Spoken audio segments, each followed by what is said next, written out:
Bueno, vamos a comenzar con la clase. La clase pasada nos quedamos en la tercera parte del capítulo 2 del libro de texto de Samuelson y Nordhaus.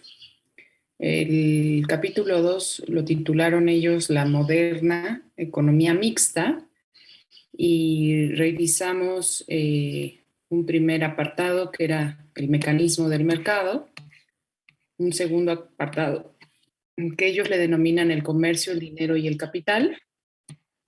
Y el último apartado le denominan ellos la mano visible del Estado. Recordarán que hacia finales de la clase pasada, o durante la clase pasada, decíamos eh, que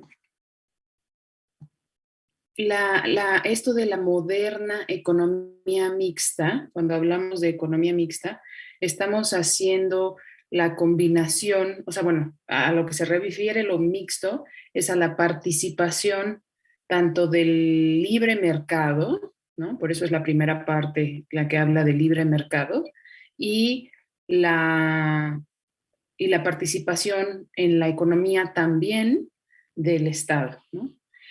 Y decíamos que el Estado tiene diferentes maneras de intervenir en la economía, desde la economía ortodoxa, neoclásica.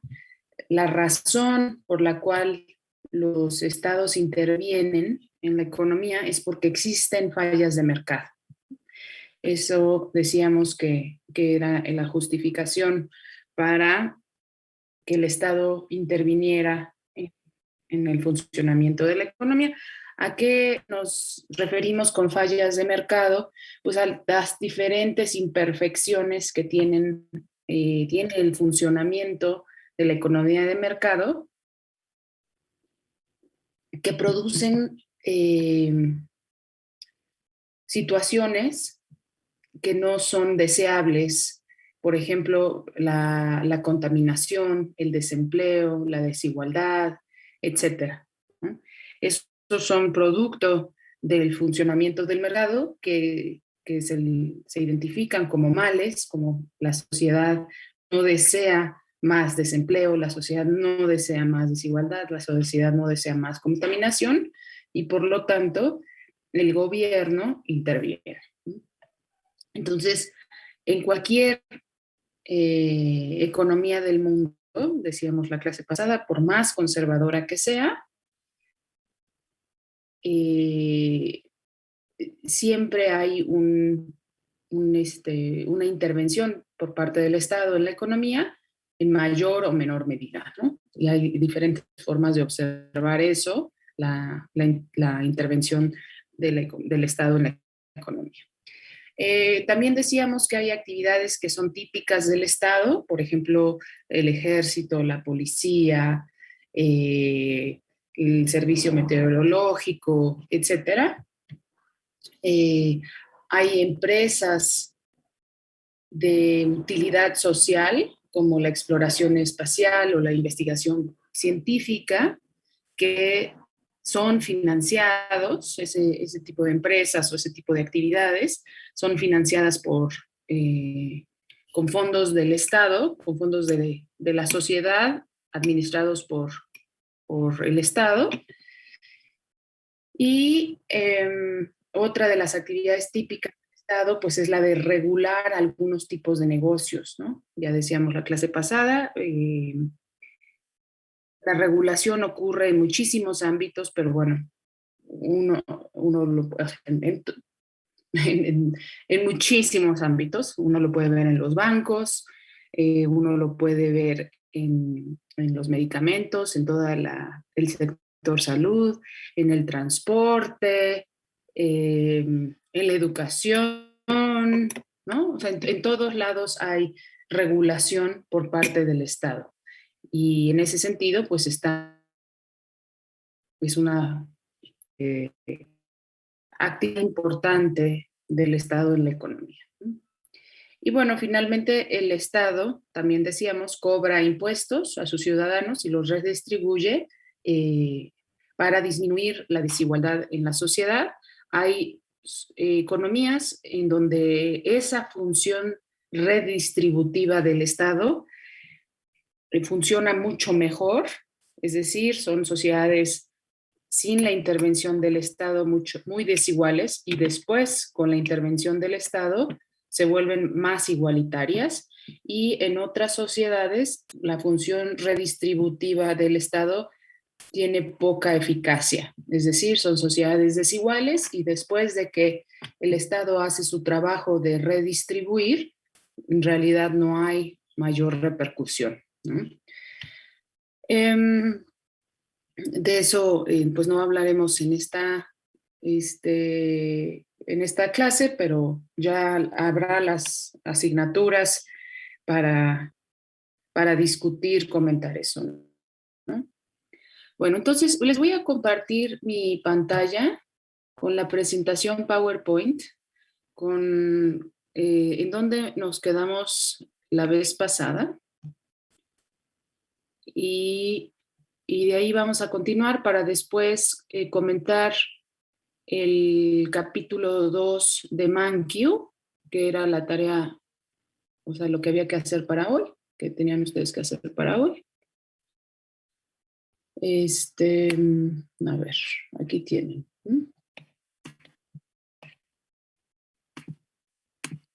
¿Sí se ve, Fernando? Sí, perfecto. Ok, gracias. Bueno, entonces, ¿cómo desempeña el Estado sus funciones? Pues a través del poder coercitivo, o sea, a través de obligarnos a los individuos a pagar impuestos, por ejemplo. A la gente no le gusta pagar impuestos, a obedecer los diferentes reglamentos y a consumir determinados bienes y servicios colectivos, ¿no? Por ejemplo.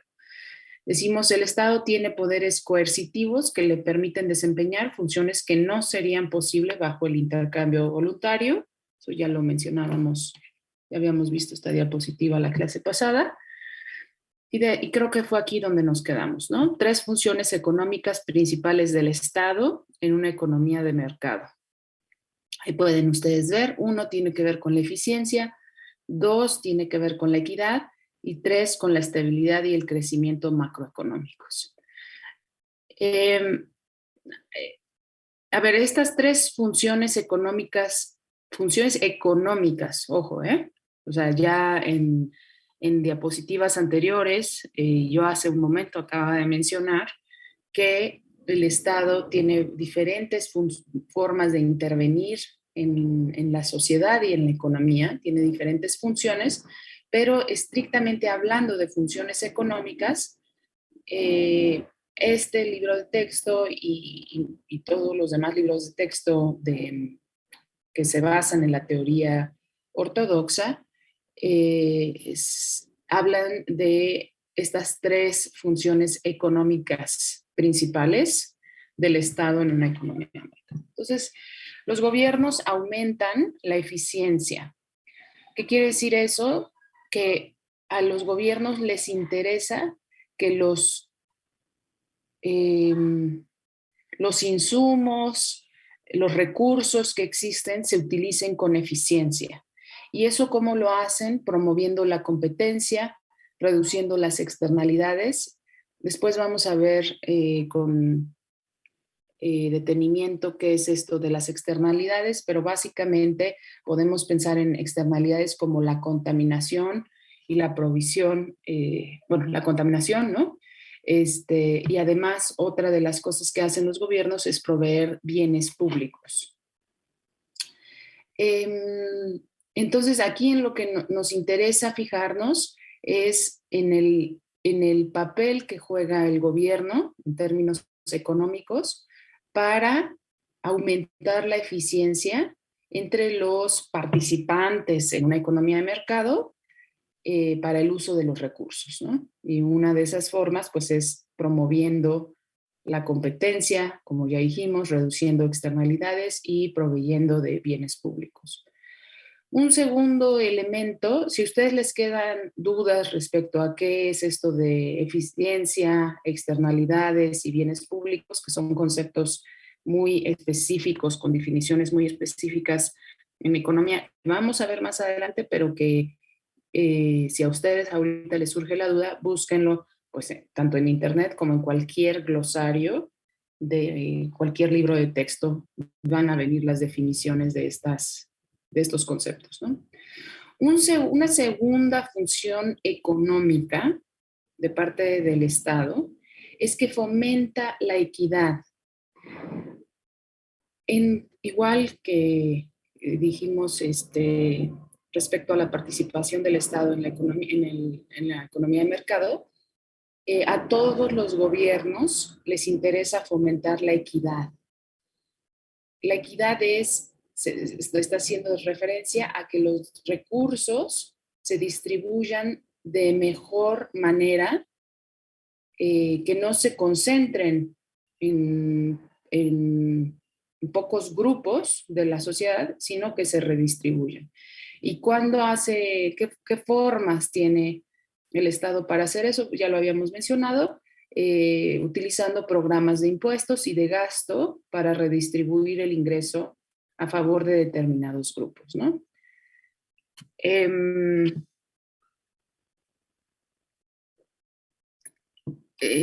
Existen, por ejemplo, históricamente ya llevan muchas décadas que el gobierno tiene programas, por ejemplo, de apoyar a las familias de menores recursos a través de programas sociales, ¿no? Otorgando canastas con alimentos, útiles escolares, etcétera, ¿no? Y esas son algunas de las formas en que, o sea, ese gasto, ¿no? El gobierno toma el dinero de los impuestos y utiliza programas para gastar.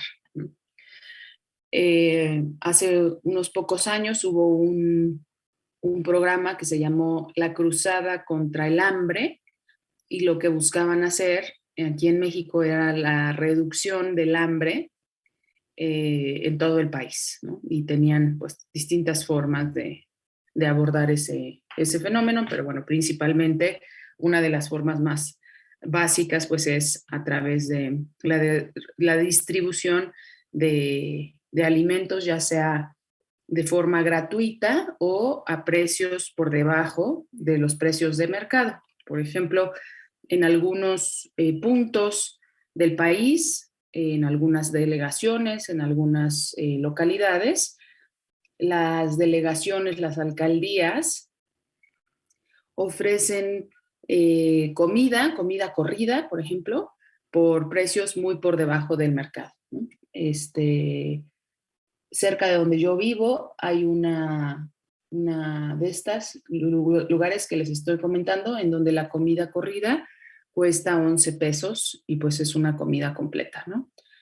Evidentemente eso no es un precio de mercado, eso es un programa de gasto en donde se está apoyando a aquellos de menores recursos. ¿Por qué decimos que están apoyando a los de menores recursos? Porque gente que tiene recursos pues no va a estar interesada en ir a formarse y comer en estos comedores públicos por 11 pesos, ¿no? Y un tercer elemento tiene que ver con la estabilidad y el crecimiento ambos macroeconómicos, ¿no? Ya en otras clases ustedes han revisado qué es esto de micro y macro. Bueno, el primer punto en particular, el de promover la eficiencia, eh, tiene que ver con el comportamiento de los agentes a nivel individual, ¿no? Por supuesto tiene implicaciones macroeconómicas, claro, pero acá en el tercer punto, cuando estamos hablando de que el Estado le parece muy importante mantener la estabilidad y el crecimiento económico a nivel macro, ¿a qué nos estamos refiriendo con estabilidad? Bueno, pues que haya estabilidad, que no varíen las variables, ¿no? Valga la redundancia, que no varíen esas variables macroeconómicas importantes. ¿Cuáles son algunas de esas variables? Pues una primera importantísima es el crecimiento económico, ¿no? Que el crecimiento económico no pase como ha ocurrido, poniendo el ejemplo de años recientes. El año pasado el decrecimiento fue de 8 punto algo por ciento, ¿no? En 2020. El año anterior también hubo un decrecimiento, ahora no me viene la cifra a la mente. ¿Tú de casualidad te acuerdas, Fernando, de cuánto fue el decrecimiento? En 2019, Ajá. bueno, sí hubo crecimiento, pero fue del 0.01%. Algo, sí, ¿verdad? O Ujú, sea, sí, mínimo. bueno, mini. Ujú. Gracias, Fernando. Bueno, pues esto obviamente muestra una volatilidad impresionante en cuanto al, o sea, por un lado, la falta de crecimiento es un verdadero problema. Después vamos a entrar en esto con mayor detalle más adelante en el curso. Pero el decrecimiento pues es tremendo, ¿no? Es terrible. Ahora, ya veremos después con detalle por qué. Seguramente será una de las motivaciones por parte de ustedes para haber estudiado economía, el tratar de entender por qué la economía no crece y cuáles son los impactos de eso. Otro de los elementos que también busca el Estado en mantener estable es, por ejemplo, el nivel de empleo. O sea, eso tiene repercusiones sociales importantísimas, económicas y sociales importantísimas, cuando la gente pierde su empleo o cuando no hay creación de empleo. Entonces, pues esta variable va de la mano del crecimiento económico. Pudiera ocurrir que hubiera crecimiento económico y no necesariamente mayor nivel de empleo, pudiera ocurrir, si fuera el caso en el que se emplea mayor número de bienes de capital y menor número de trabajadores, pero por lo general son dos variables que van muy, muy de la mano, el crecimiento económico y el nivel de empleo, ¿no? Entonces, cuando hay una caída en el crecimiento económico, por lo general viene acompañada de un aumento en el desempleo. Otra variable importante macroeconómica que le importa mucho al Estado mantener estable es la de la inflación. La inflación, pues tiene que ver con los precios, ¿no? El ritmo al que crecen los precios, y al gobierno, al Estado, le interesa mucho que la estabilidad en la economía también sea por la vía de los precios.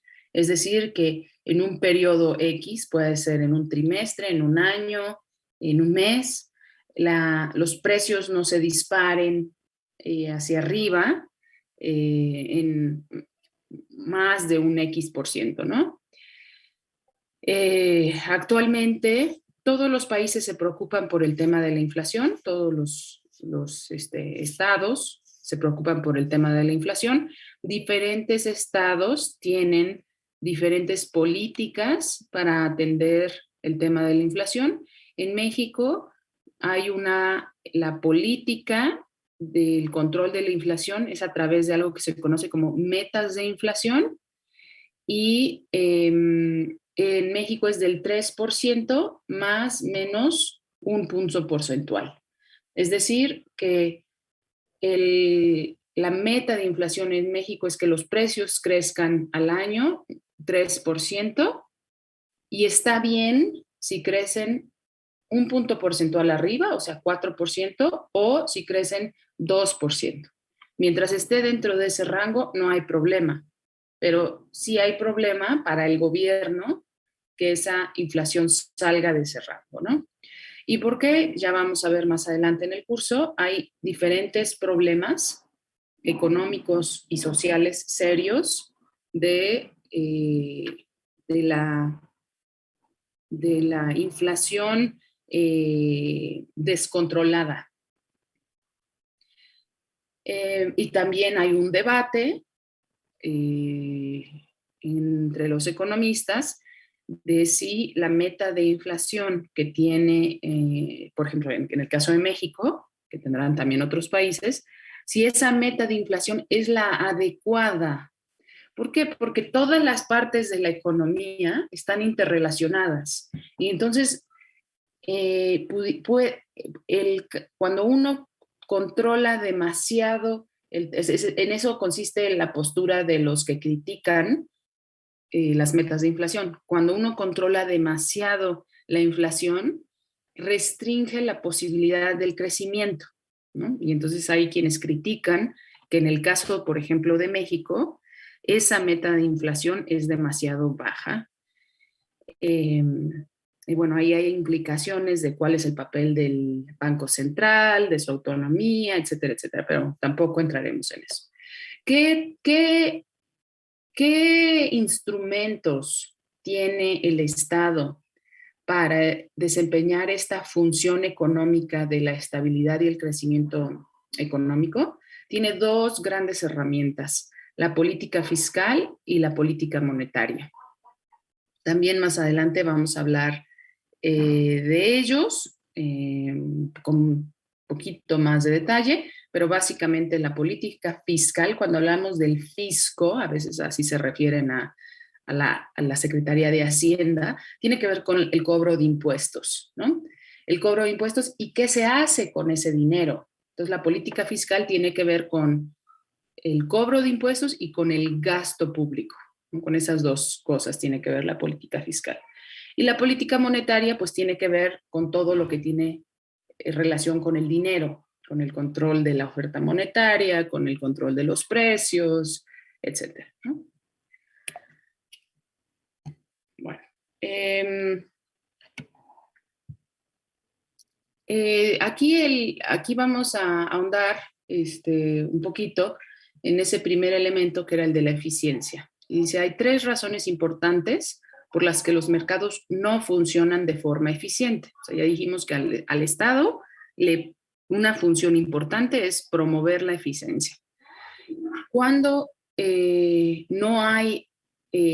no funciona la economía de forma eficiente, pues cuando se presentan al menos algunos de estos tres factores, que uno tiene que ver con la competencia imperfecta, que es ya decíamos en clases anteriores, estamos partiendo nuestro análisis de la teoría económica del modelo más sencillo de cómo funciona un mercado, que es el de competencia perfecta.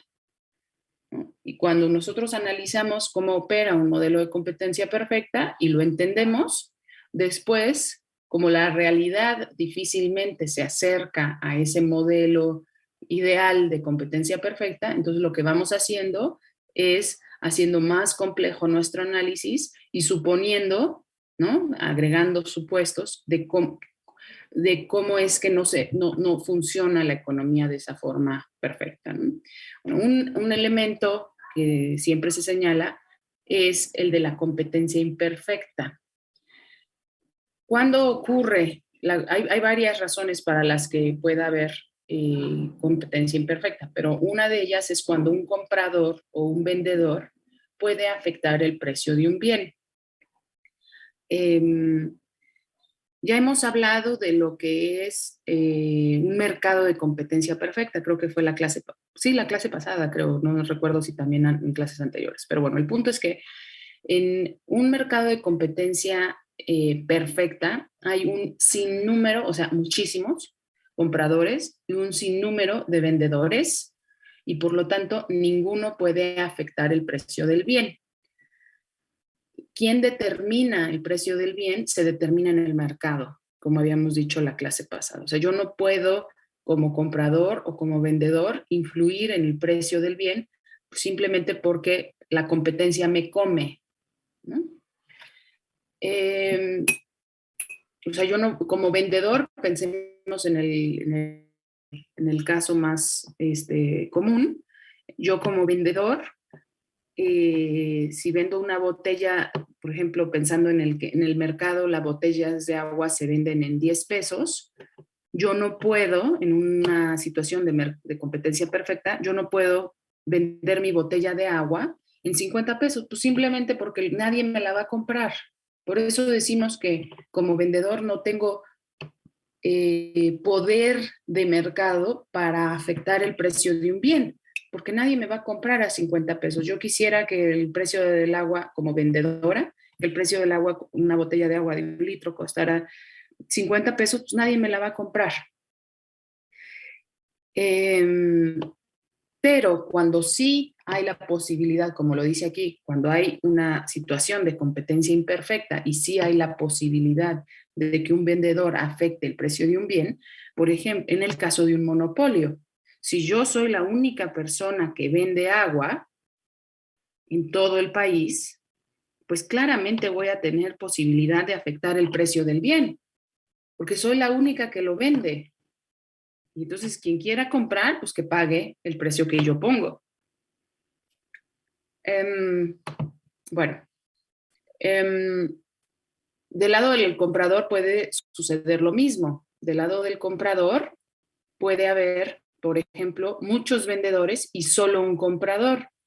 Podríamos pensar en el Estado en ese caso, ¿no? Hay diferentes ejemplos en donde sucede que hay un solo comprador, pero por ejemplo hay muchas farmacéuticas tratando de vender un producto y solamente el Estado se los compra, porque a lo mejor pueden ser medicamentos muy específicos o muy caros o que están regulados o puede haber diferentes razones por las cuales solo haya un comprador.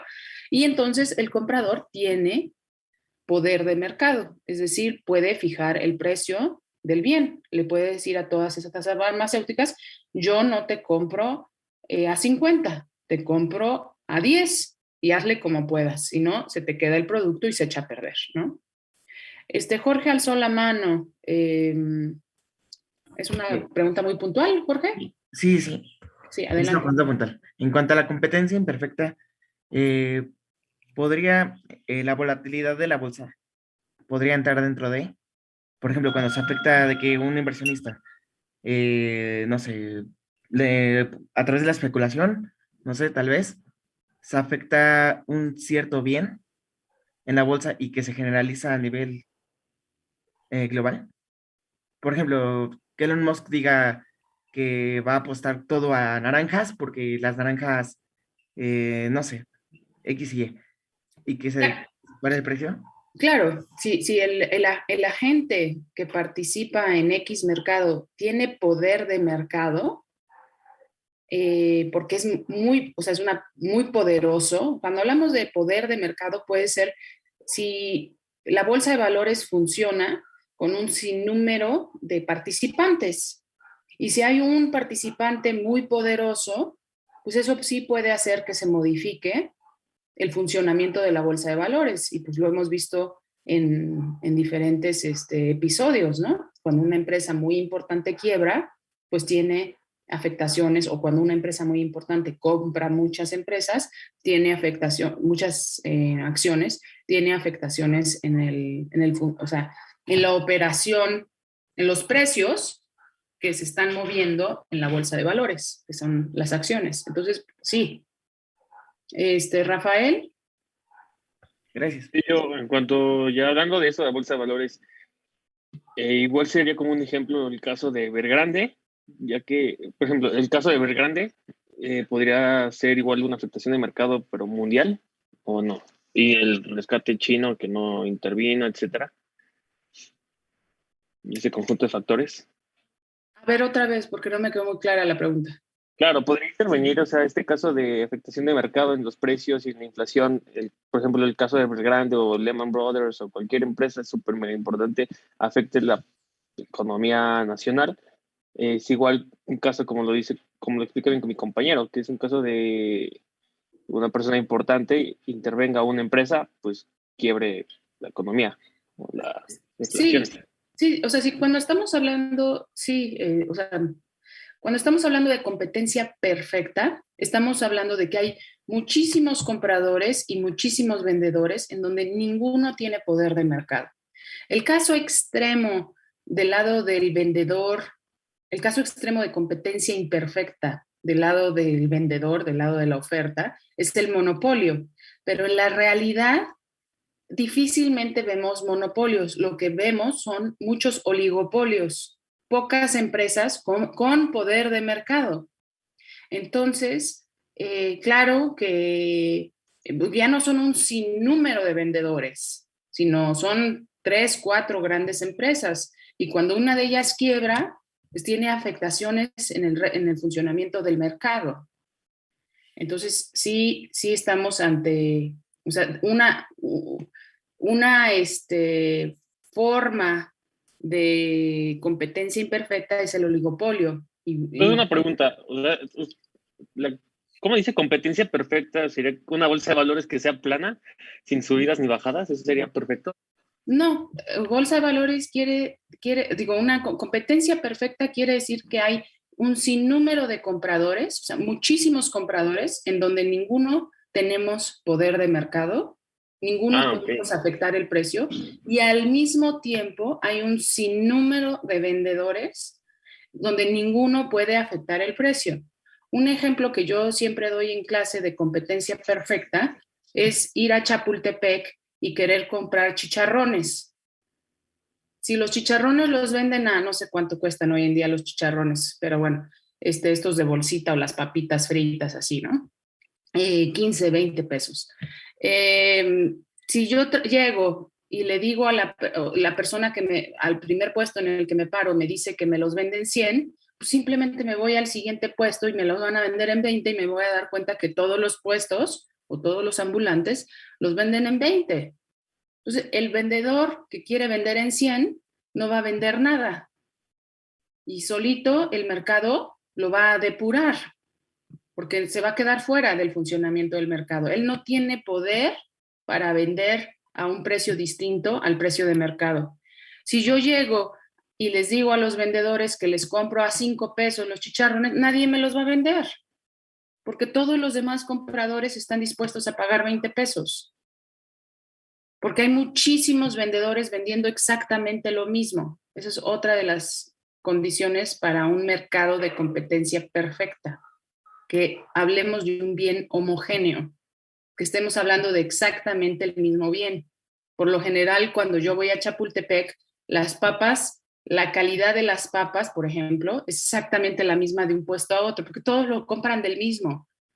Pero si hubiera variación en la calidad, en la presentación, en otros factores, entonces ya no hablaríamos de un bien homogéneo. Y en la realidad hay pocos mercados de competencia perfecta. Mucho de eso estamos hablando. Por eso es importante la intervención del Estado, porque pocas veces hay mercados de competencia perfecta. Y estamos construyendo la base de esta teoría muy básica para después hacerlo un poco más complejo, ¿no? Bueno, pues voy a seguir. Otra razón importante por la que los mercados no funcionan de forma eficiente son las externalidades. ¿Qué son las externalidades? Aquí está descrito. Cuando las empresas o las personas imponen costos o beneficios sobre otras personas, sobre otras empresas, fuera del mercado. ¿De qué estamos hablando aquí? O sea, suena muy complicada, a lo mejor suena muy elaborada la definición. Cuando las empresas o las personas imponen costos o beneficios sobre otros, o sea, le imponen costos o beneficios a otros, fuera del mercado. Aquí el ejemplo clásico de externalidad es la contaminación. ¿Por qué la contaminación es el ejemplo clásico? Porque, por ejemplo, si no está regulada la contaminación, porque pudiera ser que esté regulada, pero si no está regulada, cuando yo me dedico a producir acero, soy una empresa que me dedico a producir acero, para la producción del acero, no soy ninguna experta, pero tengo entendido que se necesitan altas temperaturas. Y yo necesito enfriar las máquinas y el propio acero, después de haber utilizado altas temperaturas, necesito enfriarlo. ¿Cómo le voy a hacer para enfriarlo? Pasando agua del río o del lago que tengo a un lado de donde tengo mi empresa de producción de acero, pasando agua por los diferentes circuitos para enfriar. Y ya logro hacer mi acero, ¿no? Y lo vendo. ¿Y qué costos voy a considerar en la producción del acero? Pues voy a considerar pues el haber puesto la fábrica, los trabajadores que tengo que contratar, la luz que necesito pagar, las máquinas que tuve que comprar, etcétera, ¿no? O sea, todo lo que típico que utilizaría una empresa. Ahora, yo a la hora de que descargo el agua entibiada o caliente en el lago de donde saqué el agua fría, estoy elevando la temperatura de ese lago que está al lado de mi fábrica. ¿Y qué ocurre cuando elevo la temperatura de ese lago? Que los peces se mueren. Y el pescador o los distintos pescadores que vivían, su actividad económica estaba derivada de la pesca en ese lago, pierden toda su posibilidad de pescar porque ya se murieron los peces porque elevé la temperatura del lago. A mí, como empresa acerera, yo estoy imponiendo un costo por fuera del mercado a otros productores, que serían los pescadores. Si el gobierno no me cobra a mí por contaminar, o sea, por alterar el ecosistema, entonces ese costo representa una externalidad. ¿Qué hace el Estado cuando internaliza las externalidades? Es cobrarme a mí por los costos que estoy imponiendo a otros. Puse el ejemplo del acero, ¿no? Que a lo mejor es un poco más lejano a todos nosotros, pero pudiera ser el ejemplo de las fábricas que contaminan y echan, o de los automóviles, los camiones que ustedes ven circulando en la calle, que emiten una gran cantidad de gases y que afectan la salud y el sistema respiratorio de todos nosotros. Pues lo hacen porque nadie les cobra. Si alguien les cobrara lo que cuesta que yo pierda mi salud, que yo me enferme, que yo tenga problemas respiratorios, o que ustedes o cualquiera, entonces eso sería internalizar la externalidad. Pero, por lo general, una de las cosas que sí ha estado haciendo el Estado en la Ciudad de México desde hace tiempo, pues es tratar de reducir, obligarnos a todos a reducir la emisión de contaminantes a través de los automóviles, ¿no? Por ejemplo, esto que nos obligan a verificar el auto, que nos obligan a no poder circular cuando hay contingencia ambiental. En el pasado, ustedes están demasiado jóvenes, pero en el pasado, hace como en los años 90, yo creo, por ahí, no recuerdo exactamente cuándo, fue cuando comenzó el programa Hoy No Circula, que a lo mejor ni siquiera saben lo que es, pero el punto es que en aquel momento, que ya lo que hay hoy en día es pues una modificación a ese programa, pero en aquel momento, antes de que apareciera el programa Hoy No Circula, cualquiera circulaba con sus autos en la calle, contaminando muchísimo, y no había ninguna intervención por parte del Estado. O sea, no existía la verificación y no había esto de los hologramas de que sí puedo circular todos los días o no puedo circular todos los días.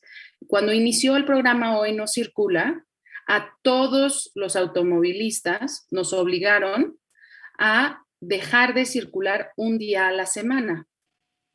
O sea, lo mismo que aplica hoy, que la 0 y 1 no circulan no sé qué día, ¿no? El viernes, y la 2 y 3 no circulan el lunes, y la 3, ¿así? En aquel momento, todos los autos, no había excepciones, todos los autos dejaban de circular un día a la semana. ¿Alguien sabe cuál fue el resultado de ese programa? No, no me acuerdo. El fracaso, ¿Por qué? Exactamente, Grecia, el fracaso. ¿Por qué? pues porque no todos iban a sacrificar un día de su vida laboral o productiva. Pero ¿cómo? O sea, el gobierno los obligaba. Pero Martín. tampoco es como que México obedezca mucho, ¿sí?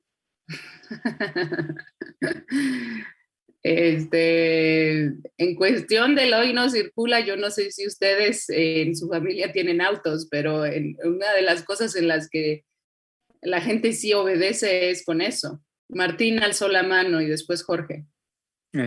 Sí, yo creo que fue un fracaso, pues porque mucha gente necesita auto para ir a su casa, digo, a su trabajo, de su trabajo a su casa, o a la escuela, etcétera. Entonces, como empezó a haber muchos días en los que muchos autos no circulaban, en el transporte había demasiada gente, porque a mí me llegó a tocar hace como 3 años, creo, 4. Entonces, por ejemplo, los lunes era un caos porque muchos carros no circulaban y muchos carros que ya eran viejos, eh, pues ocupaban bastante gente, entonces empezó a haber esa gente en el transporte público. Y por Ujú. ejemplo, también los sábados empezó a haber días en los que no circulaban los carros y entonces pues la calle o dejaba de haber gente o había demasiada. Ujú. Entonces, si el sábado no había gente, pues las plazas y todos esos lugares pues ya no tenían visitantes y pues la economía empezaba a disminuir. Ujú. No, no, no va exactamente por ahí, pero a ver, o sea, algunas de las cosas que tú y Grecia señalaron, pues sí, sí son, ¿no? Pero no, no, no ha quedado clarísimo por qué fue un fracaso el programa. Jorge. Bueno, como tal no sé por qué fue un fracaso, pero algo que recuerdo mucho fue de que estaban diciendo que eso incitaba a la compra de autos usados.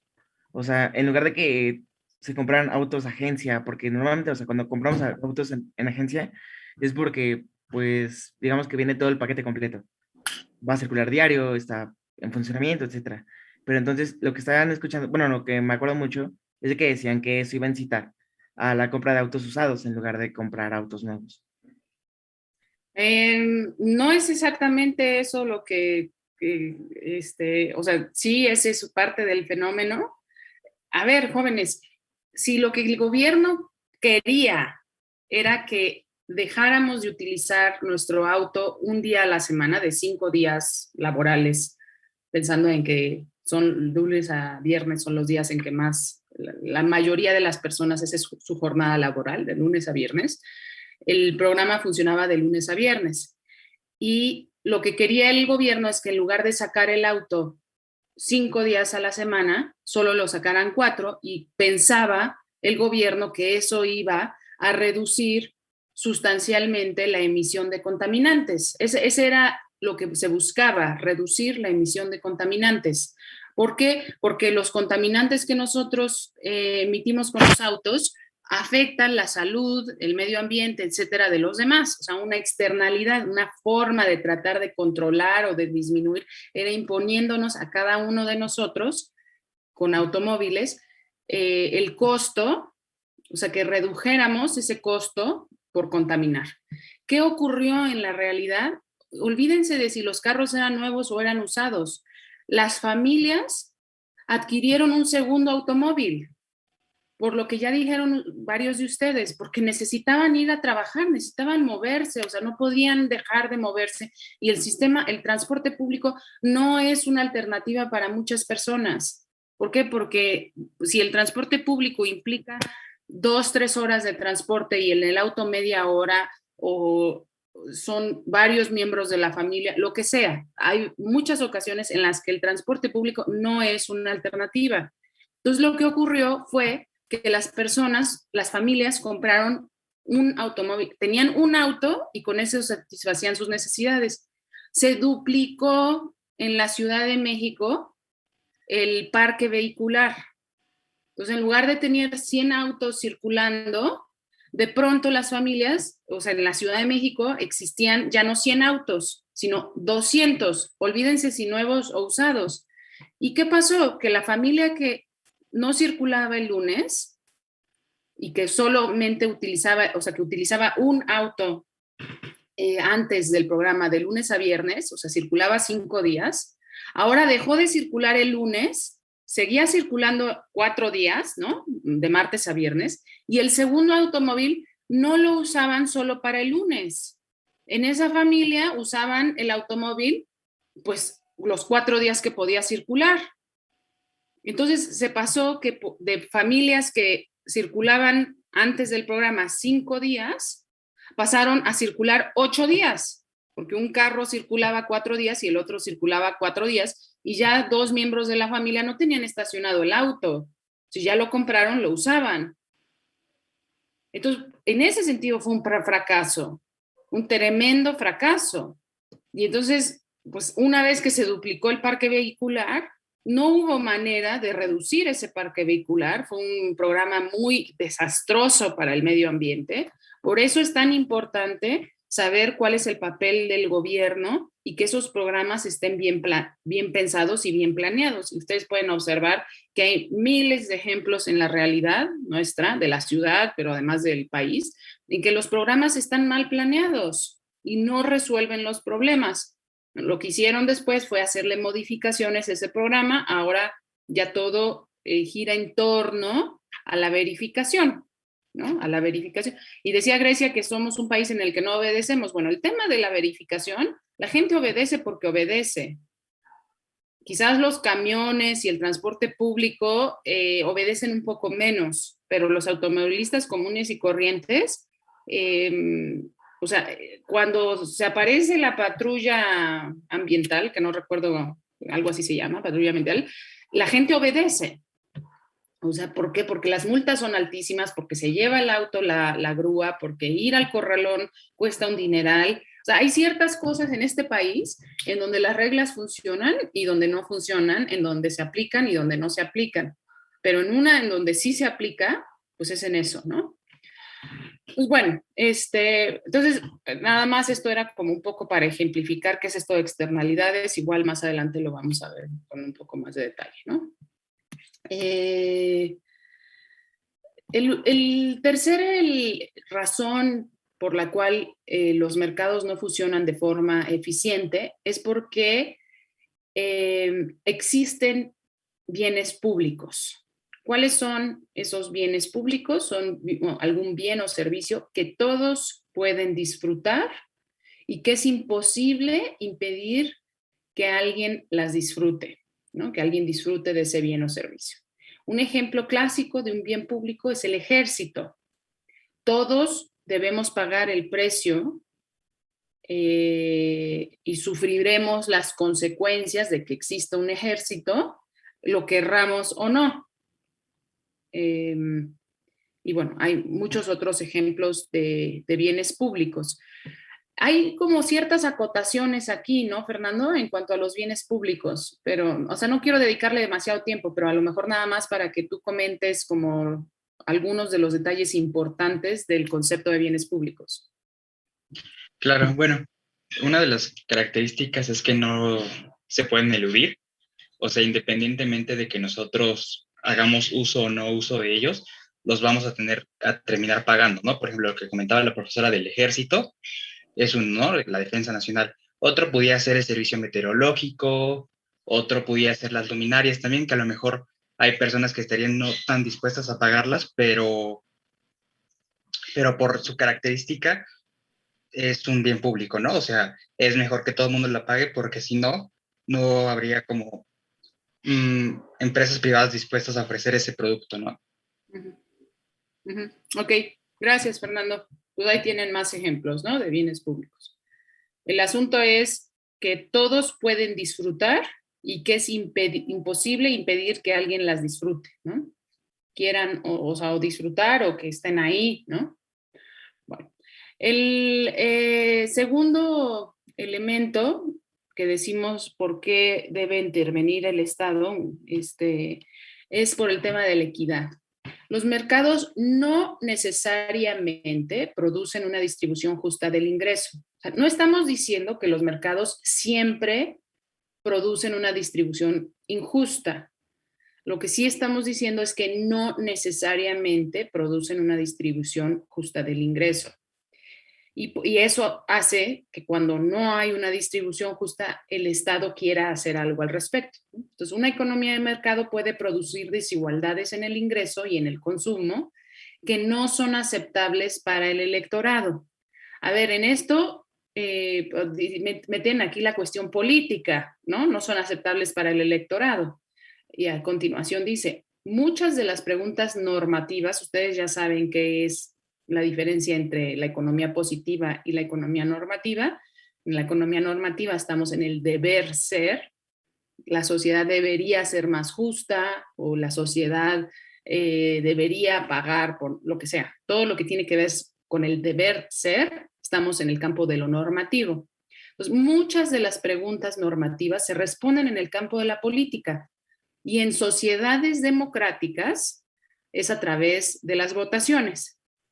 Es decir, si en una economía hay ciertos resultados que no son aceptables, la sociedad se va a manifestar a través de las votaciones, o sea, los candidatos a ciertos puestos políticos a los que vamos a votar propondrán una u otra cosa y nosotros como sociedades democráticas decidiremos a quién poner en el gobierno porque van a atacar el tema de la desigualdad.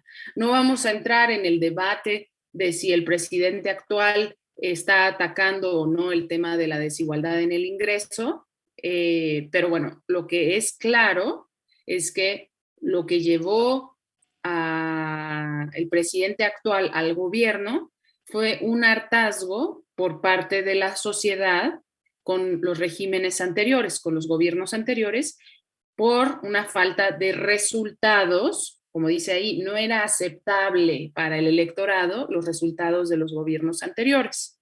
Entonces, por un lado el hartazgo y por otro lado, dicen los de ciencia política, que por falta de alternativas desde la oposición, ¿no? Ahora, el tercer elemento que decíamos por el cual interviene el Estado en la economía es por el tema de la estabilidad y el crecimiento macroeconómico. Las políticas macroeconómicas para la estabilización y el crecimiento económico comprenden políticas fiscales, ya se los dije, impuestos y gastos, y políticas monetarias que influyen en la tasa de interés, en las condiciones del crédito, en la emisión de la masa monetaria, diferentes otros factores que tienen que ver con el dinero, ¿no? A partir del desarrollo de la macroeconomía, ustedes cuando leyeron el capítulo 3 de Hale, Bronner y Thoreau, vieron que se comienza a estudiar propiamente la macroeconomía en la década de los 30 con la influencia del pensamiento keynesiano. O sea, no es que variables macroeconómicas no se estudiaran antes, sino que con el pensamiento keynesiano, antes del pensamiento keynesiano, todo era el libre mercado, ¿no? El funcionamiento de la economía, tanto a nivel micro como macro, operaban a través de las fuerzas del libre mercado y no había mucho interés, no había mucha necesidad de intervención. Pero una vez que vienen los problemas macroeconómicos en la década de los 20, después de la Primera Guerra Mundial, la hiperinflación en Alemania, en Austria, en diferentes países, en 22, 23, y después el crack del 29 y la Gran Depresión de los años 30, pues es en este contexto en el que los gobiernos, que a través, más bien los gobiernos y los economistas se empiezan a preocupar por el estudio de la macroeconomía y así es como a través de las políticas macroeconómicas han logrado contener pues, los peores excesos de inflación y desempleo. Que los dos ejemplos que les di, el de la hiperinflación en Alemania, Austria, en esos años, 1922-23, fueron devastadores. En años recientes ha habido ejemplos de hiperinflación hace unos años en Zimbabue, más recientemente en Venezuela, tremendas, devastadoras socialmente esas crisis. Lo mismo, el ejemplo de la década de los 30, de la Gran Depresión, pues es un ejemplo del exceso devastador que tiene el desempleo, ¿no?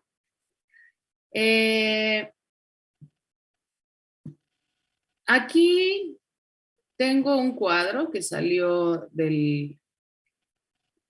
creo que del texto de Samuelson y Nordhaus, en donde no me voy a detener demasiado, pero simplemente para ejemplificar de lo que estamos hablando, ¿no? Decíamos, falla de la economía de mercado, por ejemplo, ineficiencias, cuando existen monopolios, cuando existen externalidades, cuando existen bienes públicos. ¿Cómo le hace el Estado para intervenir cuando hay un monopolio? Fomentando la competencia, ¿no? ¿Cuáles son algunos ejemplos actuales de intervención? Leyes antimonopolio, desregulación. Por ejemplo, externalidades. Interviene el Estado en los mercados. ¿Cuáles son algunos de los ejemplos? Pues leyes contra la contaminación, ordenanzas contra el tabaco. ¿Por qué? O sea, ¿qué quiere decir esto de ordenanzas contra el tabaco? Pues porque obviamente las compañías productoras de tabaco, de cigarro, etcétera, no pagan por el costo que tiene el enfisema pulmonar y los demás consecuencias en la salud de la gente que fuma y también de los no fumadores. Entonces, una de las formas que hace el Estado es interviniendo en los mercados, poniendo impuestos, por ejemplo, pero en la actualidad los impuestos que pone al tabaco no son ni remotamente suficientes para financiar el costo de las enfermedades asociadas al consumo del tabaco, ¿no? Y así, bienes públicos, fomenta las actividades beneficiosas, suministro de educación pública, construcción de carreteras, etcétera, ¿no? Pues ahí ustedes pueden ver un poco el resumen de lo que acabamos de comentar.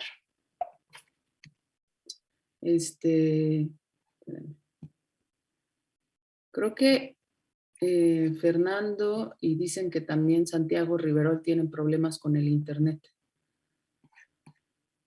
Bueno, porque veo que Fernando sale y entra de la sesión.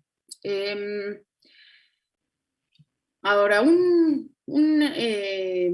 cuando hablamos del Estado, ¿no? De la participación del Estado en la economía, pues es importante hablar de cuándo aparece, ¿no? Ese advenimiento, esa aparición del Estado benefactor.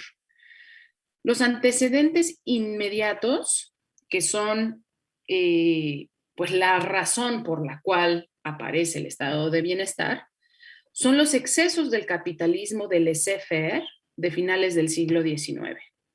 Esta idea de laissez-faire es, laissez quiere decir dejar y faire hacer, ¿no? Dejar hacer libremente, dejar actuar libremente al mercado. Seguramente ustedes en su clase de historia lo van, si no es que yo creo que todavía no, pero lo han de haber estudiado en la prepa y lo seguirán estudiando en las dos materias de historia económica general. Hubo grandes excesos del capitalismo a finales del siglo XIX.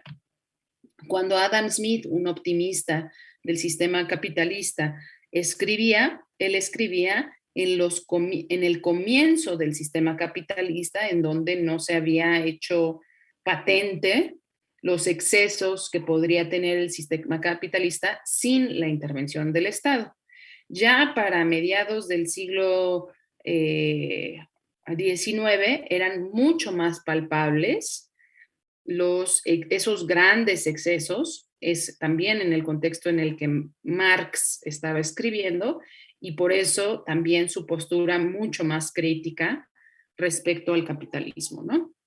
Entonces, aparece el estado de bienestar en el siglo XX. Y en este pues, nuevo sistema se le denominó estado de benefactor, estado de bienestar. Y por supuesto participa el mercado, o sea, las actividades económicas, la gran mayoría de las actividades económicas se llevan a cabo a través del mercado, pero al mismo tiempo es el gobierno el que regula las condiciones sociales y proporciona un piso básico para aquellos más desfavorecidos, ¿no? ¿Qué quiere decir esto? Que después de esos excesos del capitalismo del siglo XIX y después de que una de las consecuencias de esos grandes excesos, por supuesto, fueron las 2 guerras mundiales, después, ya desde el siglo XIX aparecieron algunos primeros indicios del estado de benefactor. En países como Inglaterra y en Alemania comenzaron con sistemas de atención a la salud, de atención pública a la salud, y pues ya eso ya era rasgos del estado de benefactor. Pero ya propiamente así un estado benefactor mucho más activo aparece después de la Segunda Guerra Mundial, ¿no? Muy marcadamente en el mundo occidental, el estado de bienestar cobra gran auge. Rápidamente comento que para después de la Segunda Guerra Mundial, el mundo estaba sumamente polarizado entre Occidente y el mundo socialista, comunista, encabezado por la Unión Soviética, y eso también contribuyó a que Occidente, los países occidentales, siguiendo el modelo de organización social política de los Estados Unidos, muy liderado por el ejemplo de los Estados Unidos, de gran economía de mercado, fuera tan exitoso en esas economías occidentales la idea del estado de benefactor. ¿Por qué? Porque tenía competencia con el modelo socialista comunista que prometía bienestar. Aquí cuando hablamos de estado benefactor estamos hablando de bienestar, ¿no? Entonces, en Occidente se vio con buenos ojos un estado interventor, un estado de bienestar que garantizara un piso mínimo para todos los habitantes por el simple hecho de que había una fuerte competencia, una fuerte competencia desde el otro bloque, ¿no? Pues, ¿cuáles son algunos de los rasgos clásicos del estado de bienestar? Lo que dice aquí, regular las condiciones sociales, o sea, que no sea el mercado el que las regule, sino es el Estado. En el siglo XIX, las personas tenían jornadas laborales de 14, 15 horas, mujeres embarazadas, niños sin derecho a descanso, sin vacaciones, sin nada de eso. Y el gobierno, en prácticamente todos los países del mundo, regula eso. En México, en el mercado laboral formal, eso está bastante regulado. En el mercado laboral informal también está regulado, aunque es más difícil de controlar, ¿no? Pero sí, o sea, aplica la regulación, aun cuando uno no tiene un contrato formal, un contrato escrito, uno puede demandar al patrón si uno tiene evidencia de que el patrón es efectivamente el patrón, uno lo puede denunciar ante la autoridad y, bueno, los costos son muy altos, etcétera. O sea, sí hay una regulación respecto a condiciones laborales, ¿no? Y diferentes condiciones sociales.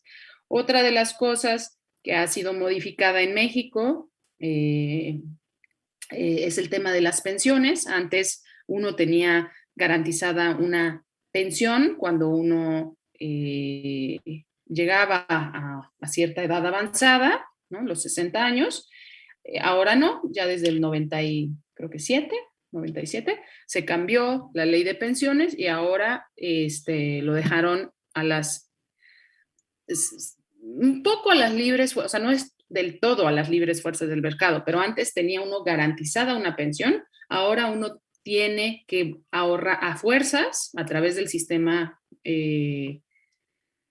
laboral formal, porque en el mundo informal eso no opera, y bueno, una de las características, imperfecciones del mercado en nuestro país, pues es todo el mundo informal, pero pensando en el mundo formal, el Estado nos obliga a guardar una cierta parte de nuestro ingreso para nuestro ahorro a la hora del retiro. Y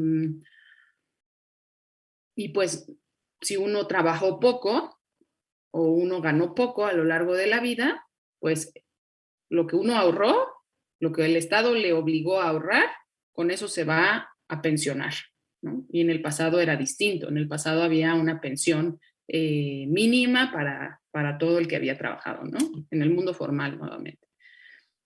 Otro de las características de las condiciones sociales pues tiene que ver con la atención sanitaria, ¿no? La atención de salud pública, etcétera. O sea, todo lo que tiene que ver con salud pública, si estuviera todo dejado a las libres fuerzas del mercado, pues no existirían salud pública, y piensen ustedes en las consecuencias de eso a nivel del país y a nivel personal. Seguramente todos o la gran mayoría de ustedes han hecho uso en sus familias de la atención sanitaria, ¿no? Es simplemente el hecho de que no, supongo que pues son de primer ingreso, no sé si ya tienen los 18 años, pero si ya tienen los 18 años, algunos no los tendrán. El hecho de que el Estado nos haya vacunado y no nos haya cobrado, y el Estado haya organizado todo eso, pues es un ejemplo más de atención sanitaria por parte del Estado, que si se hubiera dejado a las libres fuerzas del mercado, pues quién sabe cuál fuera el resultado, ¿no? El Estado de benefactor a lo largo del siglo XX no ha estado libre de detractores. O sea, hay muchos críticos que creen que este Estado benefactor le hace daño al funcionamiento de la sociedad, y que lo que debiéramos hacer sería dejar al libre mercado que opere pues como opera, ¿no? Bueno, ¿Estado o mercado? Podemos hacer esta pregunta: ¿Estado o mercado? Fijar un límite claro entre el mercado y el Estado es un problema constante para las sociedades. ¿Hasta dónde permitir que el Estado o el Estado se metan en el funcionamiento de la economía? Es un problema constante. Ya dijimos, en todos los países el Estado interviene. Entonces, en la economía, pues resulta indispensable, para encontrar una combinación adecuada entre un mercado eficiente y la regulación y la redistribución decidida públicamente, ¿no? Una sociedad eficiente y humana exige la presencia de ambas mitades del sistema mixto, es decir, mercado y gobierno. Entonces, una sociedad eficiente y humana, ¿no?, que no deje morir a los más vulnerables, obliga a que haya la presencia tanto del mercado como del gobierno. Dice ahí una frase interesante: funcionar en la economía moderna sin ambos es como intentar aplaudir con una sola mano. O sea, básicamente lo que nuestros autores nos están diciendo es que la economía moderna no puede funcionar sin mercado y tampoco puede funcionar sin Estado, ¿no? Bueno, eso es, para terminar, el capítulo 2 de la economía moderna mixta de Samuelson y Nordhaus. Y paso entonces al capítulo 2 de Pensando como economista, de Mankiw. Este libro, que se llama Principios de Economía, Es un libro, es un capítulo bastante sencillo, pero sí me parecía muy importante que leyeran respecto a, bueno, uno, que les quede clarísimo, que no tengan la duda, porque a veces a algunos estudiantes les han metido la duda en otros lados, de si la economía será una ciencia social, será una ciencia, perdón, será una ciencia. Y bueno, aquí lo que hace Mankiw en este capítulo, pues es decirnos con mucha claridad que en la economía empleamos el método científico a través de la observación, creación de teorías, verificación de esas teorías, utilización de datos, seguimiento de un método y más observación, verificación, contraste, comprobación de esas teorías, y eso lo tratamos de hacer siempre que estamos haciendo economía. Eh, Nos habla de la importancia de los supuestos. Nosotros hemos hablado ya varias veces de manera informal de los supuestos y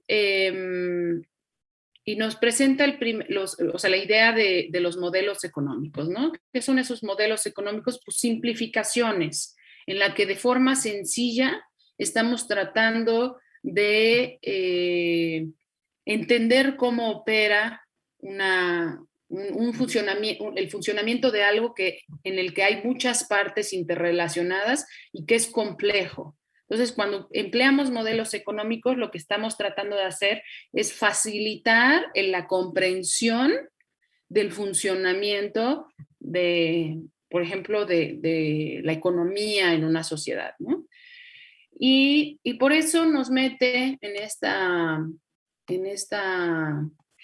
lectura el flujo circular. Yo ya lo había explicado en la clase pasada, ya se los había incluido en la presentación, pero era importante que lo leyeran con mucha claridad en este capítulo, ¿no?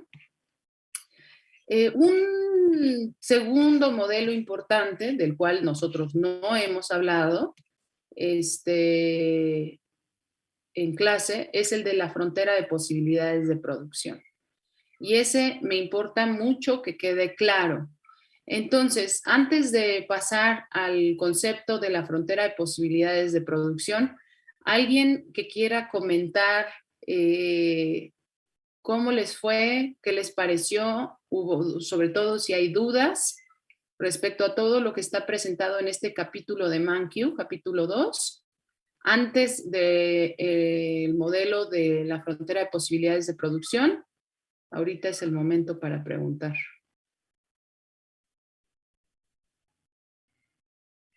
No. Alcen la mano a quien leyó el capítulo 2 de Mankiw, porque si no, pues ahí está el primer problema, ¿no? Por favor, alcen la mano en la computadora.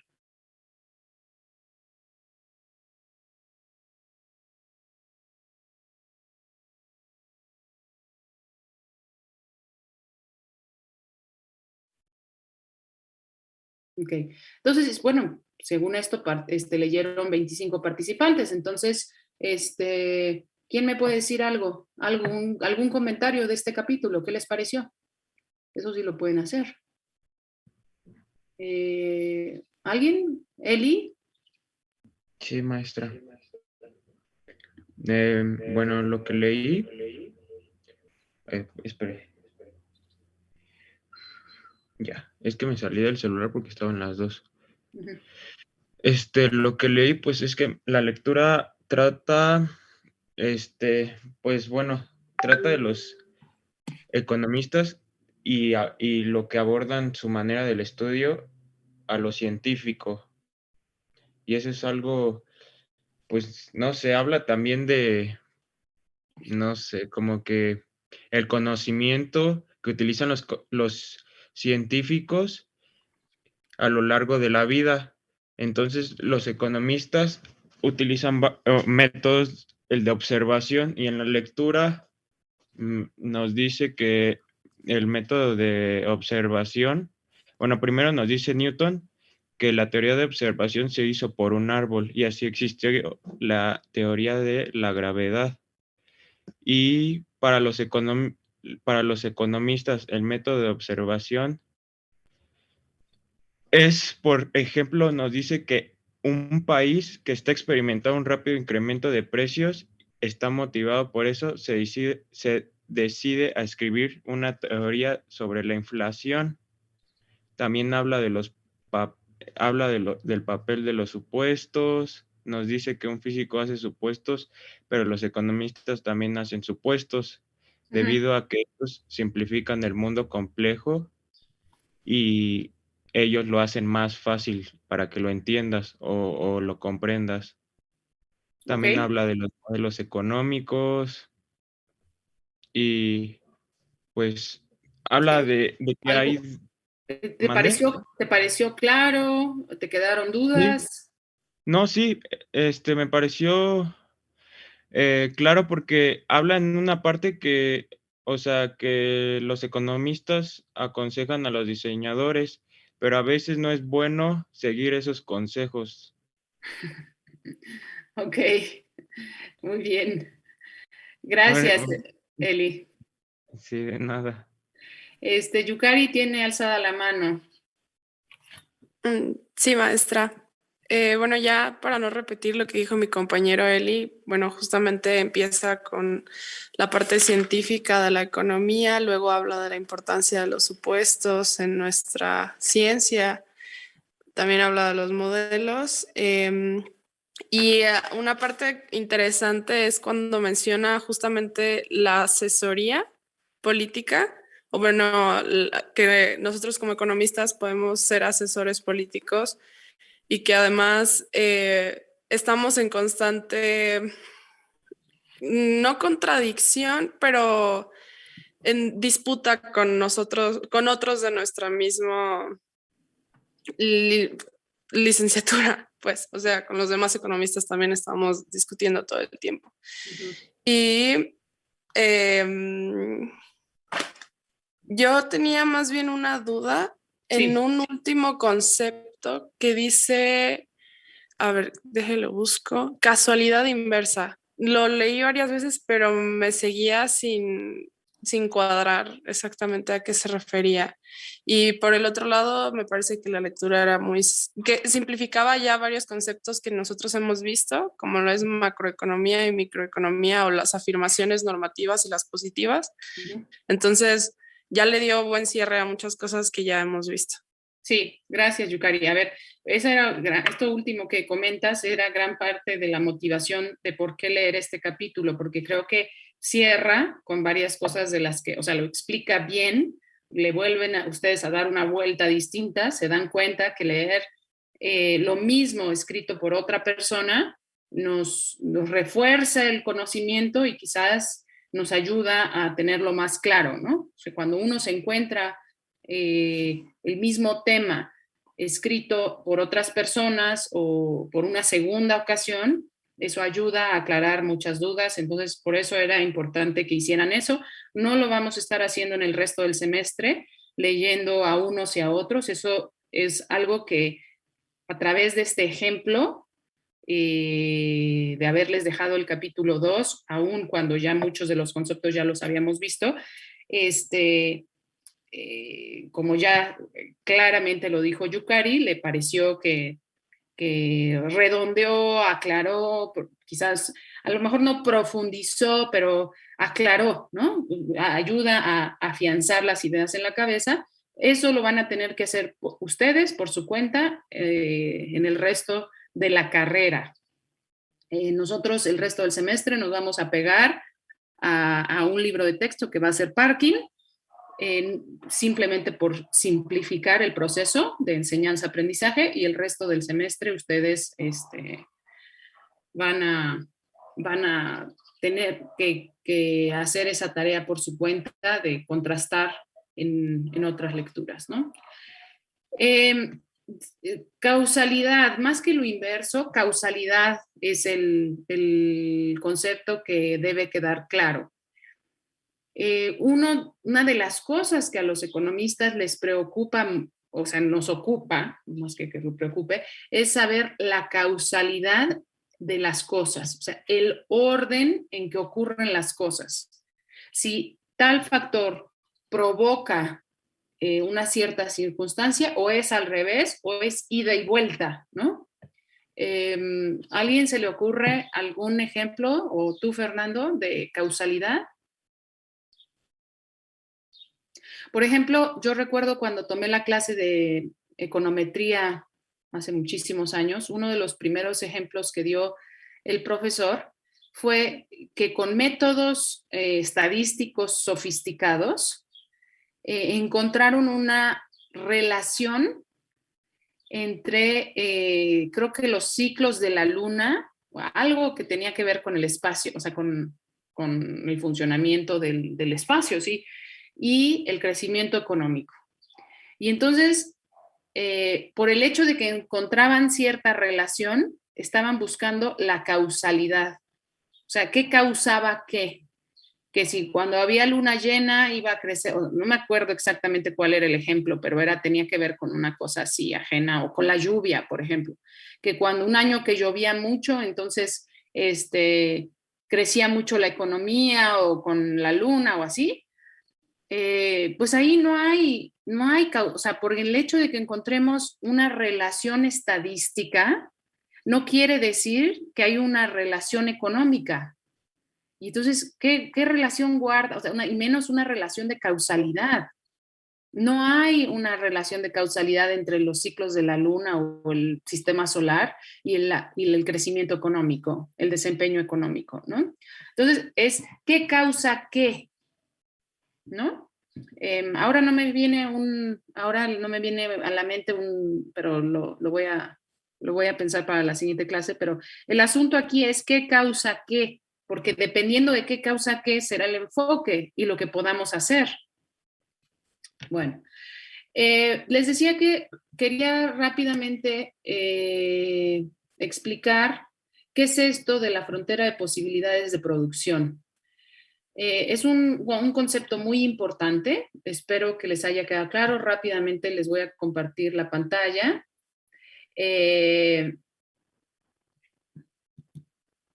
Es el libro, básicamente, no es otra cosa. Ay, perdón, cerré esto. Esperen. Ahí está. Lo que tenemos aquí es la frontera de posibilidades de producción. ¿Y qué nos muestra esa frontera de posibilidades de producción? O sea, recuerden que es otra simplificación de la realidad. ¿Por qué otra simplificación de la realidad? Porque estamos tratando de entender, en una economía real, hay miles y miles y miles de productos, diferentes productos que se producen. En esta figura estamos tratando de ver solo dos bienes que se producen, o sea, estamos simplificando de tal manera la realidad que decimos, en esta economía solo se producen dos productos, computadoras y automóviles. Y lo que queremos ver es cómo se asignan los recursos disponibles a la producción, ya sea de computadoras o a la producción de automóviles. Lo que nos muestra esta gráfica es que si destinamos todos los recursos disponibles a la producción de computadoras, ¿cuánto es el máximo? Eso es pregunta para ustedes. ¿Cuánto es el máximo de computadoras que podemos producir en esta economía?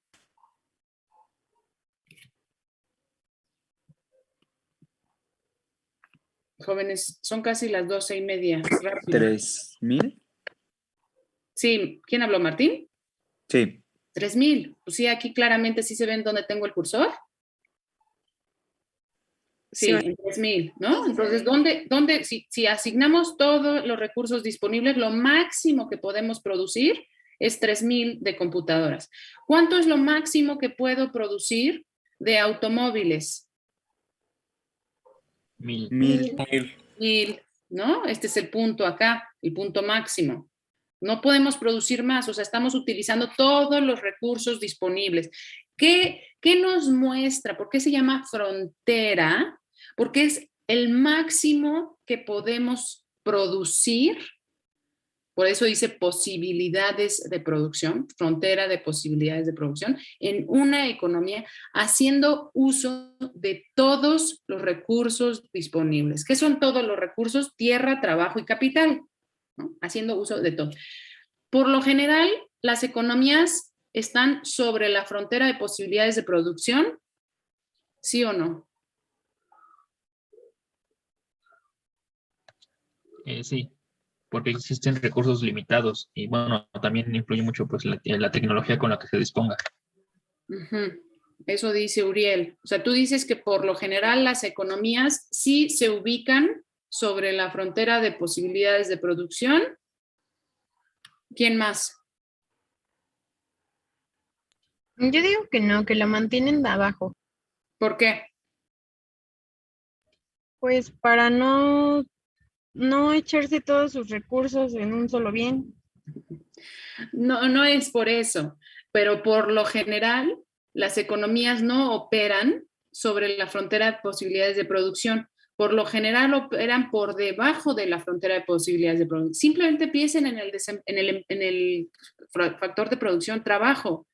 Siempre en una economía de mercado hay desempleo. Después vamos a dedicar toda una unidad al tema del empleo y el desempleo. Pero por lo general estamos por debajo de la frontera de posibilidades de producción. Que los países siempre se quieren acercar a la frontera de posibilidades de producción, o sea, producir el máximo posible, pues sí. Pero por lo general, casi todas las economías operan por debajo de la frontera de posibilidades de producción. Este punto C, ¿qué nos representa? Lo que no se puede. Pues lo que no se puede porque no hay los recursos para producir eso. ¿Qué nos pone el punto D? Pues ¿El punto más bajo? Sí, claro, un punto más bajo, pero en términos O sea, económicos. lo que menos se puede producir, ¿no? O sea, o sea, lo opuesto a lo que más se puede, es que no sé cómo decirlo. No es lo que menos, porque yo podría estar en este punto, o podría estar en este punto, o podría estar en este punto. Y eso no es lo que menos. Significa que en este punto hay factores de la producción ociosos, factores de la producción que no están siendo utilizados. ¿Podríamos producir más? Sí, claramente en esta economía sí se podría producir más. Existen todos los recursos para producir más. Más significaría quizás este punto, o quizás el punto F, o quizás el punto A, o el B, o el E. Muy importante que para la próxima clase, a ustedes les toca ya leer demanda y oferta, el capítulo de parking, pero para la próxima clase a ustedes les quede clarísimo por qué una economía produciría E, o A, o B, o F, por ejemplo. ¿Ok? Bueno, Sí, pues entonces bien. nos vemos la próxima clase. Que tengan buen Muchas día. gracias. Gracias. Muchas gracias. Buen día.